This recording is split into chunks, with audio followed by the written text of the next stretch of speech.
Norm Stunden was born on October 24, 1929, and became a resident of Aurora in 1952 when he married his wife, Shirley Holman, in June of that year. Norm was always an exceptional athlete and was particularly proud of his hockey playing career.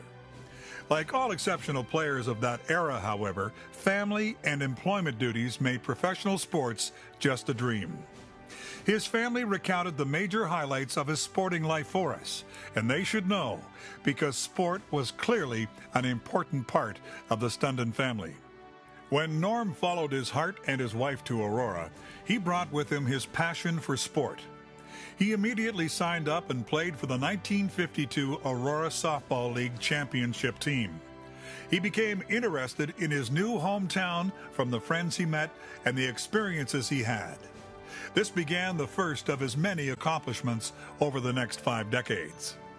Coach Stunden actually began his coaching career in 1960, and after 3 years working with this team, they won the Intermediate B Southern Ontario Championship, and then the All-Ontario Championship later that year. This was the first ever Ontario title for any Aurora softball team. It was to be the beginning of a winning formula that resulted in numerous championships in the region and All-Ontario. The Stouffville Tribune would later describe Norm Stunden as one of the best athletes and finest sportsmen you will ever see. In 1972, Coach Stunden and friend Ralph Rose organized the first Aurora Diggers softball team. After getting this fledgling group underway, his friend Ralph passed away suddenly, and Norm asked his daughter Terry to help. Years of practice and play finally paid off in 1977 when the Aurora Digger Juvenile Softball Team won the first ever Provincial Women's Softball Association Juvenile B Championship.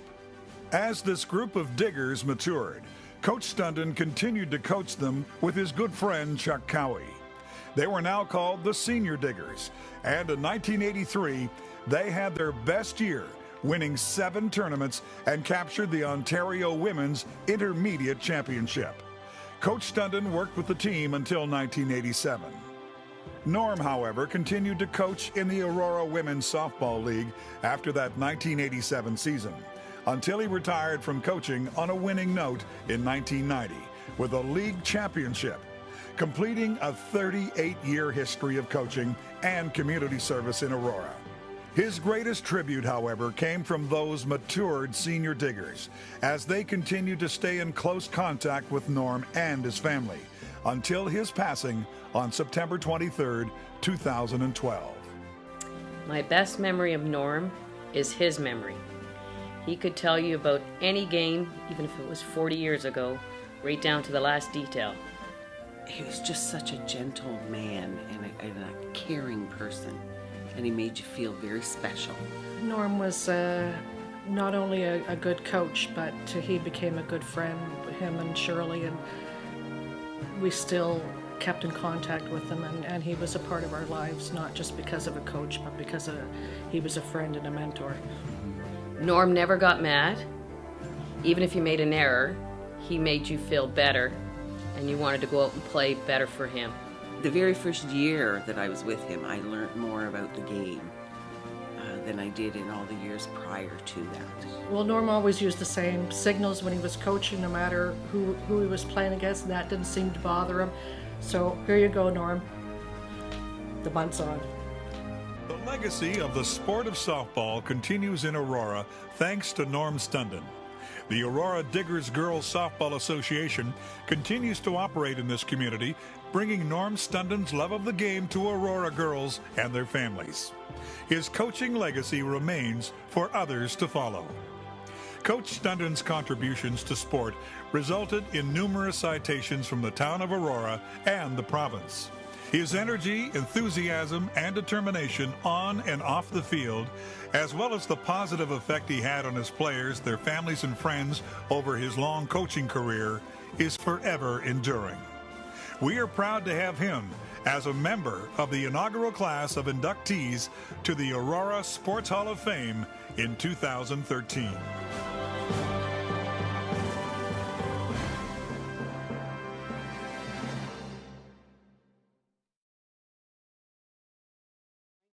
Ladies and gentlemen, it's my pleasure to introduce the presenter, Terry Smith, Norm's daughter and coaching partner, and the presenting sponsor, Jack Lorian, president of the Aurora Rotary Club of the Rotary Club of Aurora, and I invite both to the podium to assist in the induction. What a nice night this is. I'm really enjoying myself. I'm a little bit different as a presenter tonight because I'm speaking to you about my father, Norm. And so I wasn't sure just what I would tell you, but I decided I would give you the personal side of growing up with Dad. So I'm going to read this just so I don't miss anything. Dad was born and raised in Richmond Hill, and he was one of 4 children. When he was in grade school, he was so clever that he skipped 3 grades and entered high school at age 11. He didn't graduate high school, but quit to get a job to help out at home. He landed a job at the local newspaper called the Richmond Hill Liberal. This would be his one and only job, and in the early years, he would turn down several opportunities to play hockey in other cities and countries, such as Kingston, Washington, and Scotland, in order to keep his job. He met my mother Shirley in 1951, and they were married a few months later on June 14, 1952. That's when Dad moved to Aurora, and they settled in an upstairs apartment at 65 Wellington Street East. That 3-bedroom apartment would be our family home for many years. And I'll put in here they had 2 daughters, just in case you don't know that, myself and Trudy. Eventually, Mom and Dad would buy the house and move to the downstairs apartment. Life was great growing up in that apartment. The house had a massive backyard, and the homeowners who lived downstairs had no children. So we had the backyard to ourselves. And I'll bet this won't surprise you either. Trudy and I had our own personal pitcher's mound in the backyard, and a back catcher named Norm to go with it. Sport was a part of our everyday life. In the summer, the Aurora Town Park was our home away from home.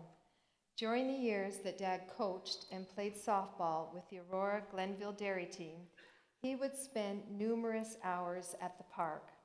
If he wasn't running a practice, he was working on the diamond. Dad's friend, Russ Odd, who was the assistant coach of the team, drove a Volkswagen Beetle, or a Volkswagen Bug. Dad and Russ rigged up some screening and hooked it on the back of the Volkswagen. Russ would drag the diamond before every game, and that little car would go round and round the diamond. On game nights, the park was always packed with spectators. Around the 5th inning, my grandfather would pass the hat. Eventually, the hat was upgraded to a nicely painted box with a lid and a coin slot in the top, and the words "thank you" were painted down the front of the box. They used this money to enter weekend tournaments and, of course, buy bats and balls. At that time, there were no lights on the diamond at the town park, so the team did fundraisers. They raffled off a portable black and white TV. Dad printed the tickets at work, and everyone sold tickets on that television. Eventually, they had enough money to help buy a set of ball diamond lights for the town park. In the winter, hockey night in Canada was Dad's entertainment. Every Saturday night, we would sit as a family and watch the Leafs. At the end of the first period, we would have our traditional snack of hot cheese dreams. Then Trudy and I were off to bed. Even Santa Claus got the memo from Dad that the 2 girls that lived at 65 Wellington Street didn't want Barbie dolls. Oh no, they wanted an NHL hockey game with a magnetic puck drop.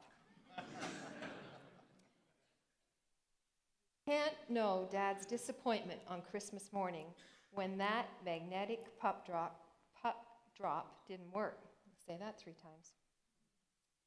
No doubt Trudy and I could have taken on and beaten any boy at Wells Street School in a game of table hockey.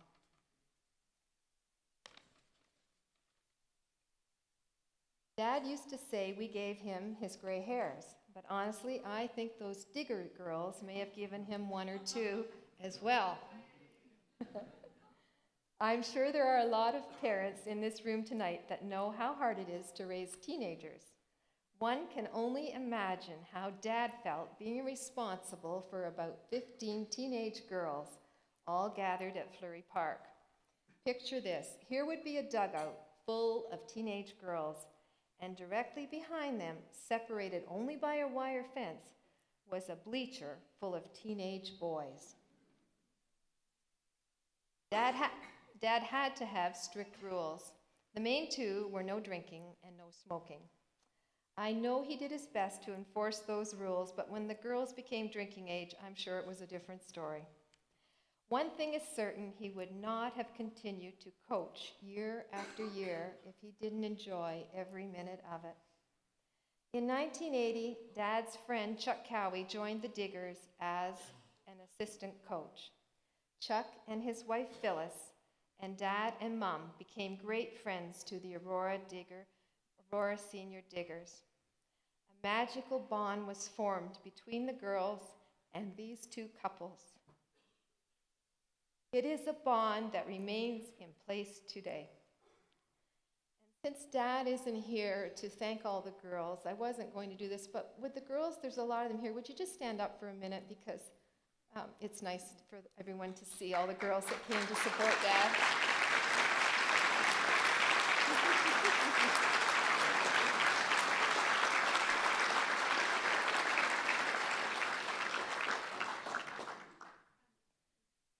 So I am proud to present 2013 Aurora Sport Hall of Fame inductee Norm Stunden's wife, my mother Shirley, and Trudy, my sister.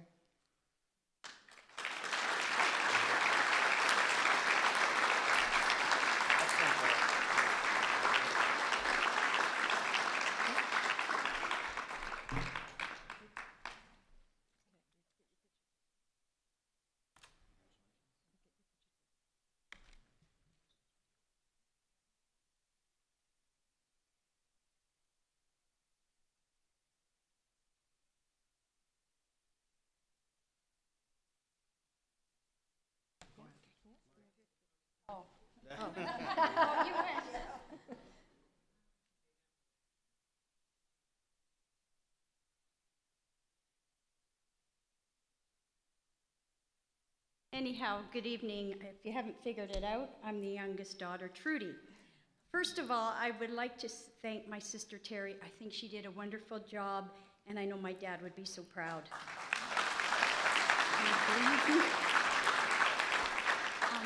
It is my pleasure to accept this award on behalf of my father, Norm, and the Stunden family. We want to thank all those people who worked so hard to see Aurora Sport Hall of Fame become a reality. My dad would be so honored and proud to be one of the first group of inductees into our Hall of Fame. And not least, congratulations to all the other inductees that are being honored tonight, and thank you so much.